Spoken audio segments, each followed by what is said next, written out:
میں سارے chief ministers کا، سارے گورنرز کا، سارے علماء اور مشائخ کا جو آج اس کانفرنس میں تشریف فرما تھے اور ہر صوبے سے، گلگت بلتستان سے اور آزاد جموں کشمیر سے، اور ان سیاستدانوں کا سب کا مشکور ہوں جن سے مشورہ کیا گیا اور تقریباً ہر چیز پر مکمل اتفاق پایا گیا۔ میں علماء اکرام اور مشائخ کا بھی مشکور ہوں، اس کے ساتھ ساتھ ہیلتھ ایڈوائزر کا، منسٹر آف ریلیجس افیئرس کا، منسٹر آف انٹیریئر کا، اور سارے جو کابرین چیف سیکرٹریز نے حصہ لیا ہر جگہ پر۔ میں چیف منسٹرز کا یوں بھی مشکور ہوں کہ میں نے ان سے کل درخواست کی تھی کہ لکھ کر اپنی تجاویز بھیج دیں۔ میں سمجھتا ہوں کہ بڑی اہم بات ہوئی پاکستان کی تاریخ کے اعتبار سے کہ اتنا اجماع ہوا ان بہت ساری باتوں کے حوالے سے کہ یہ ایک تاریخی مقام ہے جس کے اندر کوئی ساری مسلکی ہم آہنگی پائی گئی اور ساری نکات پر اتفاق رائے ہوا۔ کیونکہ رمضان کا مہینہ شروع ہونے والا ہے اور رمضان عبادتوں کا مہینہ ہے، مغفرت کا مہینہ ہے، اور مسلمان کو بڑی محبت ہے اس مہینے کے ساتھ اور اہتمام کرتے ہیں ہم تراویحوں کا اور نمازوں کا، تو یہ بہت ضروری تھا کہ رمضان سے پہلے حکومتوں کے مشورے بھی شامل ہو جائیں آج کے حالات کے اعتبار سے، اور سارے ائمہ اور مشائخ کے بھی سارے مشورے آ جائیں۔ تو صوبائی حکومتیں، آزاد جموں کشمیر اور گلگت بلتستان، ان سب جگہوں سے جو گفتگو ہوئی اس کے بعد ایک مشترکہ اعلامیہ تیار کیا گیا ہے جس میں 20 نکات پر وہ ہے موجود۔ آزاد کشمیر میں خاص طور پر وہاں سے اس بات کا ذکر ہوا کہ ریاستی جبر و تشدد جو آکوپائیڈ جموں و کشمیر کے اندر ہو رہا ہے اس وقت رمضان کے اندر، ان کے لیے بھی دعا کی جائے اور اس میں اللہ تعالیٰ سے مغفرت بھی، معافی بھی مانگی جائے اور مدد کی بھی درخواست کی جائے کہ ان کے اوپر آسانیاں پیدا ہو جائیں۔ صدقات اور خیرات کا اہتمام کا ذکر میں اپنے کئی مرتبہ کر چکا ہوں۔ میں سمجھتا ہوں کہ یہ جو مساجد اور مدارس میں صدقات اور خیرات کا اہتمام ہوتا ہے رمضان کے اندر، اس کو جاری رکھا جائے، کیونکہ یہ انسٹیٹیوشن مسلمانوں کا انہی بنیادوں پر، مسلمانوں کی اپنی کوآپریشن کی بنیاد پر صدقات، زکوٰۃ اور خیرات کے حوالے سے چلتا ہے۔ اس کے اندر لوگوں سے میری اپیل ہے کہ اس کے اندر کوئی کمی نہ کی جائے۔ جتنی پہنچ علماء کی ہے اور ائمہ کی ہے قوم کی جڑوں تک، وہ شاید کم اداروں کی ہوگی، تو لہٰذا یہ بہت ضروری تھا کہ اس ماحول کے حوالے سے صرف عبادتوں کا ہی نہیں بلکہ جو ہدایات صحت کے حوالے سے بھی جو ہر گھر تک پہنچ سکتی ہے، اس کے لیے مسجد کو ہی ذریعہ بنایا جائے تاکہ ہر فرد تک یہ بات پہنچ جائے کہ کس طرح سے احتیاط کی جائے، اور قوم اس ڈسپلن کا اظہار کرے کہ یہ قوم جو ہے یہ اللہ تعالیٰ کی آزمائشوں کے ساتھ گزرتی ہوئی، معافی مانگتی ہوئی ایک اچھی قوم بنتی جا رہی ہے جو اپنے آپ کو بڑے منتظم انتظام کے ساتھ چلانا چاہتی ہے۔ میں میڈیا سے بھی گزارش کرتا ہوں کہ جن چیزوں کا فیصلہ ہوا ہے یہ بالکل اتفاق رائے کے ساتھ ہوا ہے۔ کسی ایک فرد نے یہ بات نہیں کی، کسی ایک فرد نے، نہ کسی ایک حکومت نے یہ بات کی کہ تراویح نہ ہو اور مسجدوں کا لاک ڈاؤن ہوا، کسی نے نہیں بات کی، تو لہٰذا اس کو بلا وجہ ڈیبیٹ میں لانا کہ ایسا ہونا چاہیے ویسا ہونا چاہیے، کسی ایک نے نہیں۔ اور صحت کے ہیلتھ منسٹر بھی موجود تھے، ان کا جو مشورہ اور WHO کا جو مشورہ ہے وہ بھی اس کے اندر اس کو شامل کر لیا گیا۔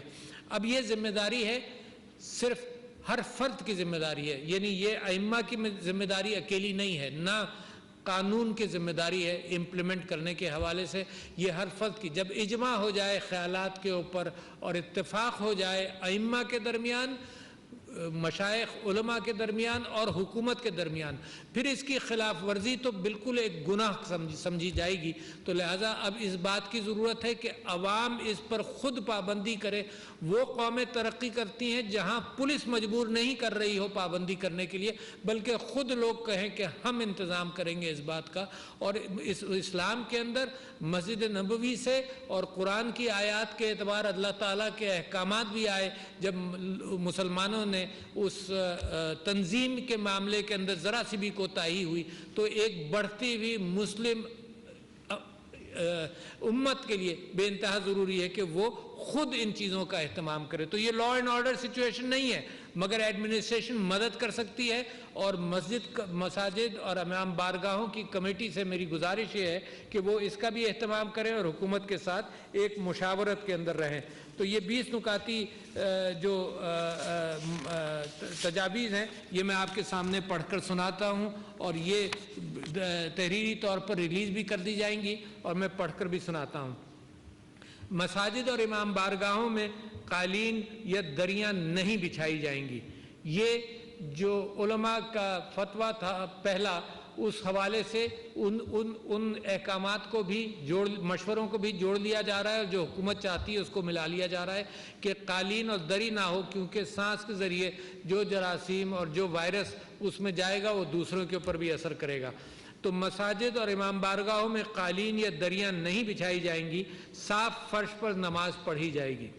नंबर 2, अगर कच्चा, ये तरावी के एतबार से भी है, फ़राइज़ के एतबार से भी है, जुमों के एतबार से भी है, और ये सोशल डिस्टेंसिंग का जो उसूल है ये दुनियाए सेहत ने इसको अपनाया है।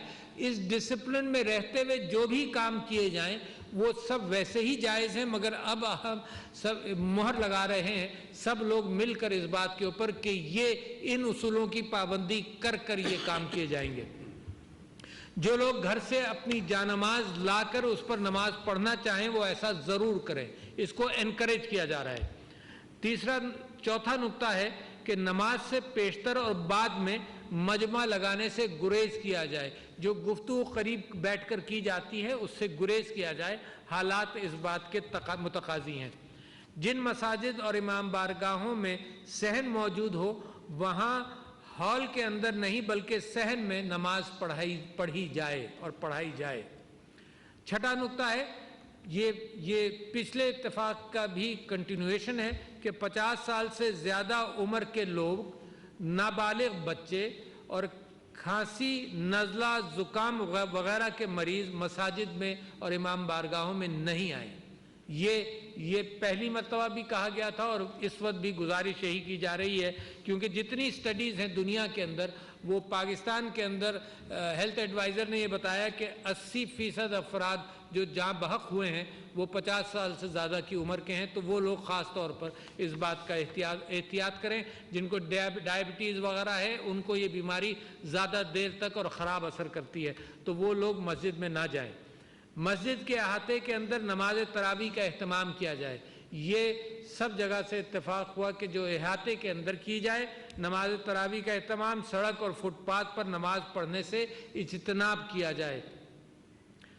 ये भी राय थी कि जो मस्जिद में कुछ लोग जो नमाज तरावी पढ़ लेंगे और हुकूमत के इन अहकामात के वजह से सवाब सबको मिलेगा, मगर घरों में भी तरावी का एहतमाम किया जाए।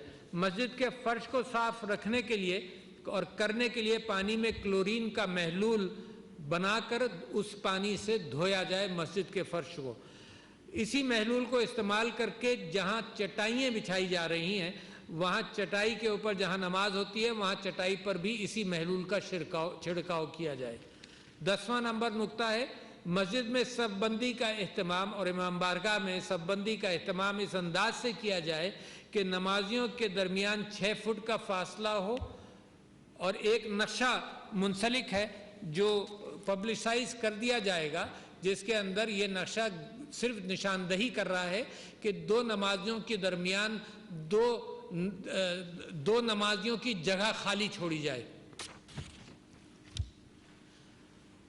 मस्जिद और इमाम बार की इंतज़ामिया के अफराद पर मुश्तमिल एक कमेटी बनाई जाए जो इन एहतियाती तदाबीर पर अमल यकीनी बना सके और इन निशानात को इंतज़ामिया, एडमिनिस्ट्रेशन या मस्जिद की इंतज़ामिया, महल्ले के लोग इसका एहतमाम करें ताकि एक दूसरे को भी हिदायत देने की बात हो कि इतनी दूर खड़े हो, अपने निशान पर खड़े हो। जैसे सफ़बंदी के लिए निशान लगाए जाते हैं वैसे ही खड़े होने के लिए भी कोई निशान लगा लिया जाए।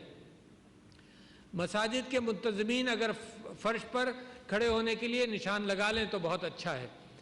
13वां नंबर नुक्ता है कि वजू घर से करके मस्जिद तशरीफ लाएं, हाथ साबुन से 20 सेकंड जरूर धोकर आएं।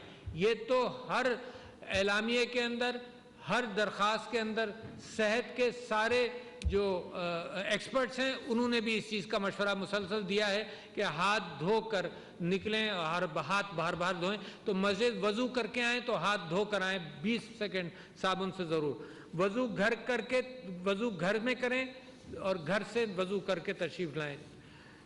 पॉइंट 14, लाजिम है कि मास्क पहनकर मस्जिद में और इमाम बारगाह में तशरीफ़ लाएँ और फिर किसी से हाथ ना मिलाएं और बगलगीर ना हो। बहुत ज़रूरी नुकात हैं कि मास्क अब इतना आम हो गया है कि घरों में लोगों ने सी लिए, तो मास्क पहनकर एहतियात करें कि अपने से किसी को ना लगे, दूसरे से मुझको ना लगे। तो ये एहतियात बड़ी ज़रूरी है। फिर अपने चेहरे को हाथ ना लगाएं, उससे गुरेज करें और घर वापसी पर हाथ धोकर ये कर सकते हैं, मगर मस्जिद के अंदर भी एहतियात करें कि चेहरे को हाथ ना लगाएं, मुसाफा ना करें, बगलगीर ना हो, फासले से खड़े हों। मौजूदा सूरत हाल में बेहतर यह है कि घर पर एहतिकाफ करें और इस बात का भी इम्कान है, मेरे लिए भी, मैं अपने लिए भी कहता हूं कि मौजूदा सूरत हाल के अंदर लोग घरों के अंदर तरावी पढ़ें तो वो भी अच्छी बात है। हुजूर अकरम सल्लल्लाहु अलैहि वसल्लम ने घरों में भी रात की इबादत अपने घर में ही की। 17वां पॉइंट है, मस्जिद में इफ्तार और सहरी का इज्तिमाई इंतज़ाम ना किया जाए। लोग करीब करीब बैठ जाते हैं तो इज्तिमाई इंतज़ाम मस्जिद में ना किया जाए। मस्जिद और इमाम बारगाह की इंतज़ामिया, अइम्मा और ख़तीब, ये 18वां नुक्ता है। मस्जिद और इमाम बारगाह की इंतज़ामिया, अइम्मा और ख़तीब ज़िली व सूबाई हुकूमतों और पुलिस से राब्ता और ताउन रखें और हर सूबे के अंदर एक कमेटी की तश्कील देने का मशवरा है। ये सूबाई एडमिनिस्ट्रेशन के साथ मैं समझता हूँ कि अइम्मा और मशाइख की उलमा की जो कमेटी बनाए ताकि मुसलसल राब्ता रखा जा सके। मसाजिद इंतज़ामिया को इन एहतियाती तदाबीर के साथ और इमाम बारगाहों की इंतज़ामिया को इन एहतियाती तदाबीर के साथ ये मशरूत इजाज़त है कि वो तरावियों का और फ़राइज़ नमाज का और जुमे का एहतमाम करें। ये सोशल डिस्टेंसिंग के साथ करें तो दुनिया में किसी को इसके ऊपर एतराज़ नहीं है। आप ख्याल रखें, गुनाहगार होंगे कि मुझसे बदएहतियाती से किसी और को ये मर्ज़ लग जाए और वो गुनाहगार होगा कि उसकी बदएहतियाती से मुझको लग जाए। तो इसका एहतमाम करें। मसाजिद को ये जो एहतियाती तदाबीर से मशरूत है ये सारा मामला। अगर रमज़ान के दौरान, और आखिरी नुक्ता बड़ा अहम है और इसकी बड़ी अहमियत दी सब ने, कि अगर रमज़ान के दौरान हुकूमत ये महसूस करे कि इन एहतियाती तदाबीर पर अमल नहीं हो रहा है या मुतासरीन की तादाद ख़तरनाक हद तक बढ़ गई है, दोनों सूरतों में, कि या तो इन पर अमल नहीं हो रहा या जिन मसाजिद में अमल नहीं हो रहा या इन एहतियाती तदाबीर के एतबार से मुतासरीन की हालात में मुतासरीन की तादाद कोरोना की बढ़ गई है, तो हुकूमत दूसरे शोबों की तरह मसाजिद और इमाम बारगाहों के बारे में फ़ैसले पर नज़रसानी करेगी। ये अख्तियार सारे अइम्मा और उलमा और मशाइख ने हुकूमत को दिया है कि अगर आप ज़रूरत समझें, हालात ऐसे हों तो आप इनकी तादाद को मुख्तसर और भी मुख्तसर कर सकते हैं। इस बात का भी हुकूमत को अख्तियार है, ये बहुत ज़रूरी बात और भी है कि इस बात का भी हुकूमत को अख्तियार है कि शदीद मुतासरा मखसूस इलाके, जिस तरह से कुछ प्रोविंशियल गवर्नमेंट्स को ख्याल है कि इस इलाके के अंदर हालात बहुत ख़राब हो रहे हैं, वहाँ के अहकामात और पॉलिसी को बदल दिया जाए, छूट दी जाए जहाँ पर हालात बेहतर हैं या और सख्त कर दिया जाए जहाँ पर हालात ख़राब हैं। ये मामला बीमारी का ऐसा है कि इसमें हम सब जिम्मेदार हैं। इसके अंदर शरीयत भी आपका साथ देती है। आप एहतियात करें, एक से दूसरे को ना लगे, हाथ धोएं, चेहरे को हाथ ना लगाएं, सोशल डिस्टेंसिंग रखें, मास्क पहने, फासलों के साथ अपनी जमात में खड़े हों और वही तदाबीर जो हम अपने घरों के एतबार से करना चाहते हैं वो करें। और अपील हर शख्स के साथ ये अपील है कि ये इजमा है इस बात के ऊपर, इसकी खिलाफ वर्जी गुनाह का मुर्तकिब होगी, तो इसमें खुद भी अब एहतियात करें। बहुत शुक्रिया जनाब।